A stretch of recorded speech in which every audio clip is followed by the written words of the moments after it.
আমাদের গোবরা অঞ্চলের শেখ সিরাজউদ্দিন এসআইআরের আতঙ্কে সে মারা যায়। তার মরদেহে আজকে আমরা মাটি দিয়ে তার কবরস্থানে পৌঁছে দিই। যাই হোক, এই আতঙ্ক আমাদের এই রামনগরের একজন মারা গেল। এসআইআর আতঙ্কে মৃত্যু শেখ সিরাজউদ্দিনের, এমনটাই অভিযোগ। এসআইআর আতঙ্কে মৃত্যুর অভিযোগ এবার পূর্ব মেদিনীপুরের রামনগরে।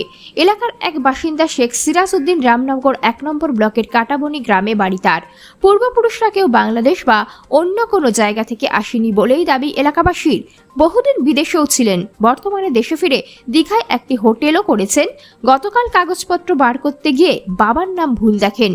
তারপর থেকেই বেশ চিন্তায় ছিলেন বলে জানা গেছে, আর সেই আতঙ্কে হৃদরোগে আক্রান্ত হন বলে অভিযোগ। আমাদের এখানে গোবরা অঞ্চলের রামনগর 1 নম্বর ব্লকের কাঁটাবনি গ্রামসভা শেখ সিরাজ বলে একজন ভদ্রলোক, তিনি জাপানে থাকতেন। জাপানে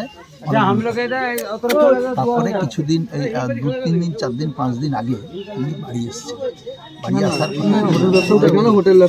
আচ্ছা, দীঘাতে তার একটা হোটেল আছে, টোকিও ইন বলে, সেই হোটেলে তিনি ব্যবসা করতেন। এখানে পরশুদিন বোধহয় কালকে এখানে এসআইআর নিয়ে কাগজপত্র, তাদের কী কী কাগজপত্র আছে তারা ঘরে দেখছিলেন।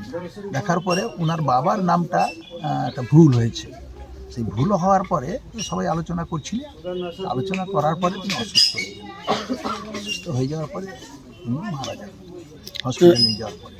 এটা এই যে এসআইআর নিয়ে যে আতঙ্কটা মানুষের মধ্যে আজকাল ছড়িয়েছে, সেই আতঙ্কের জোরে উনি সেখানে অসুস্থ হয়ে পড়েন। তার কাগজপত্র, তার বাবার নামটা একটা জায়গায় ভুল হয়ে গেছিল, সেটা সংশোধন করার উপায় ছিল, কিন্তু সেক্ষেত্রে তিনি সেই আতঙ্কে ভুগে তিনি সেখানে হার্ট অ্যাটাক হয়ে যায়। হার্ট অ্যাটাক হয়ে পরে হসপিটালে নিয়ে গেলে তাকে মৃত বলে ঘোষণা করা হয়। তাই এত মানুষ আজকে এসছেন তার কবরে মাটি দেওয়ার জন্য। আর যদি কিছু বিস্তারিত থাকে তারা তার বাড়ির লোকেরা এখানে আছে, যারা আলোচনায় ছিলেন তারা বলবেন। মূলত কি এসআইআর আতঙ্কই মানুষকে গ্রাস করে যাচ্ছে পরপর? একদম সম্পূর্ণভাবে উনি সুস্থ ছিলেন একেবারে। তার সকালবেলা উঠে তিনি সবার সাথে কথা বলেছেন লোকেদের সাথে। তার সঙ্গে আর একজন লোকও 5 বছর 7 বছর জাপানে থাকতেন, তার সাথে কথা বলেছেন। তার ছেলে ডাক্তারি জার্মান থেকে পড়ে আসছে, কথা বলেছেন। কিন্তু 4:15 পরে তিনি এই ঘটনাটা ঘটে, তিনি মারা যান। Bureau report, news সমবার্তা।